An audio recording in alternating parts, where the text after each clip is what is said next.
promised to be a lot shorter than what you just watched. I won't take it personally if you've never heard of me. I'm the new senator from the great state of Michigan, where I grew up. I've been in public service my entire life because I happened to be in New York City on 9/11 when the Twin Towers came down.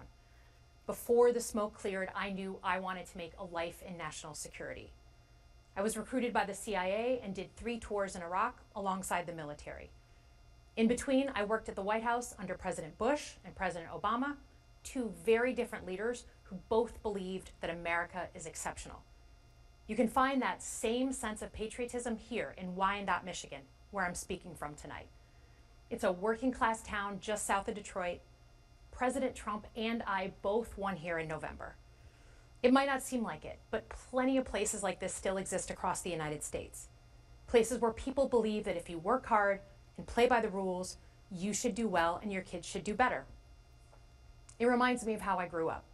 My dad was a lifelong Republican, my mom a lifelong Democrat. But it was never a big deal because we had shared values that were bigger than any one party. We just went through another fraught election season. Americans made it clear that prices are too high and that the government needs to be more responsive to their needs. America wants change, but there's a responsible way to make change and a reckless way. And we can make that change without forgetting who we are as a country and as a democracy. So that's what I'm going to lay out tonight. Because whether you're from Wyandotte or Wichita, most Americans share 3 core beliefs: that the middle class is the engine of our country, that strong national security protects us from harm, and that our democracy, no matter how messy, is unparalleled and worth fighting for. Let's start with the economy. Michigan literally invented the middle class, the revolutionary idea that you could work at an auto plant and afford the car you were building. That's the American dream. And in order to expand and protect the middle class, we have to do a few basic things. We need to bring down the price of things we spend the most money on: groceries, housing, healthcare. We need to make more things in America with good-paying union jobs and bring our supply chains back home from places like China. We need to give American businesses the certainty they need to invest and create the jobs of the future. And we need a tax system that's fair for people who don't happen to make $1 billion. Look, the president talked a big game on the economy, but it's always important to read the fine print. So, do his plans actually help Americans get ahead? Not even close. President Trump is trying to deliver an unprecedented giveaway to his billionaire friends. He's on the hunt to find trillions of dollars to pass along to the wealthiest in America. And to do that, he's going to make you pay in every part of your life. Grocery and home prices are going up, not down, and he hasn't laid out a credible plan to deal with either of those. His tariffs on allies like Canada will raise prices on energy, lumber, and cars, and start a trade war that will hurt manufacturing and farmers. Your premiums and prescriptions will cost more because the math on his proposals doesn't work without going after your health care. Meanwhile, for those keeping score, the national debt is going up, not down. And if he's not careful, he could walk us right into a recession. And one more thing. In order to pay for his plan, he could very well come after your retirement, the Social Security, Medicare, and VA benefits you worked your whole life to earn. The president claims he won't, but Elon Musk just called Social Security the biggest Ponzi scheme of all time. While we're on the subject of Elon Musk, is there anyone in America who is comfortable with him and his gang of 20-year-olds using their own computer servers to poke through your tax returns, your health information, and your bank accounts? No oversight, no protections against cyber attack, no guardrails on what they do with your private data. We need a more efficient government. You want to cut waste? I'll help you do it. But change doesn't need to be chaotic or make us less safe. The mindless firing of people who work to protect our nuclear weapons, keep our planes from crashing, and conduct the research that finds the cure for cancer, only to rehire them 2 days later? No CEO in America could do that without being summarily fired. Okay, so we've talked about economic security. How about national security? Let's start with the border. As someone who spent my whole career protecting our homeland, every country deserves to know who and what is coming across its border. Period. Democrats and Republicans should all be for that. But securing the border without actually fixing our broken immigration system is dealing with the symptom and not the disease. America is a nation of immigrants. We need a functional system keyed to the needs of our economy that allows vetted people to come and work here legally. So I look forward to the president's plan on that. Because here's the thing, today's world is deeply interconnected. Migration, cyber threats, AI, environmental destruction, terrorism. One nation cannot face these issues alone. We need friends in all corners, and our safety depends on it. President Trump loves to say peace through strength. That's actually a line he stole from Ronald Reagan. But let me tell you, after the spectacle that just took place in the Oval Office last week, Reagan must be rolling in his grave. We all want an end to the war in Ukraine, but Reagan understood that true strength required America to combine our military and economic might with moral clarity. And that scene in the Oval Office wasn't just a bad episode of reality TV. It summed up Trump's whole approach to the world.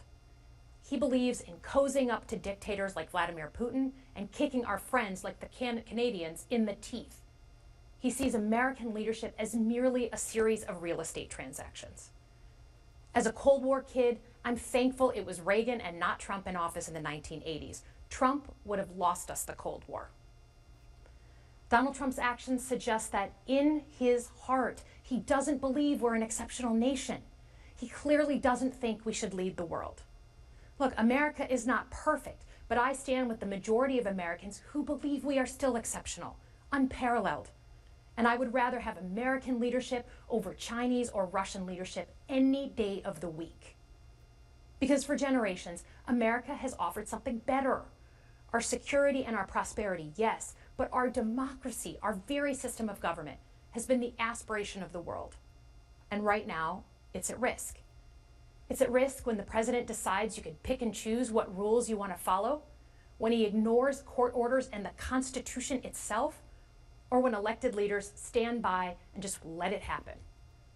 But it's also at risk when the president pits Americans against each other, when he demonizes those who are different and tells certain people they shouldn't be included. Because America is not just a patch of land between two oceans. We are more than that. Generations have fought and died to secure the fundamental rights that define us. Those rights and the fight for them make us who we are. We're a nation of strivers, risk takers, innovators, and we are never satisfied. That is America's superpower. And look, I've lived and worked in many countries. I've seen democracies flicker out. I've seen what life is like when a government is rigged. You can't open a business without paying off a corrupt official. You can't criticize the guys in charge without getting a knock at the door in the middle of the night. So as much as we need to make our government more responsive to our lives today, don't for one moment fool yourself that democracy isn't precious and worth saving. But how do we actually do that? I know a lot of you have been asking that question. First, don't tune out. It's easy to be exhausted, but America needs you now more than ever. If previous generations had not fought for this democracy, where would we be today? Second, hold your elected officials, including me, accountable. Watch how they're voting. Go to town halls and demand they take action. That's as American as apple pie. Third, organize. Pick just one issue you're passionate about and engage. And doom scrolling doesn't count. Join a group that cares about your issue and act. And if you can't find one, start one. Some of the most important movements in our history have come from the bottom up. In closing, we all know that our country is going through something right now. We're not sure what the next day is going to hold, let alone the next decade. But this isn't the first time we've experienced significant and tumultuous change as a country. I'm a student of history, and we've gone through periods of political instability before. And ultimately, we've chosen to keep changing this country for the better. But every single time, we've only gotten through those moments because of two things: engaged citizens and principled leaders. Engaged citizens who do a little bit more than they're used to doing to fight for the things that they care about, and principled leaders who are ready to receive the ball and do something about it. So thank you tonight for caring about your country, Just by watching, you qualify as engaged citizens. And I promise that I and my fellow Democrats will do everything in our power to be the principled leaders that you deserve. Good night, everyone.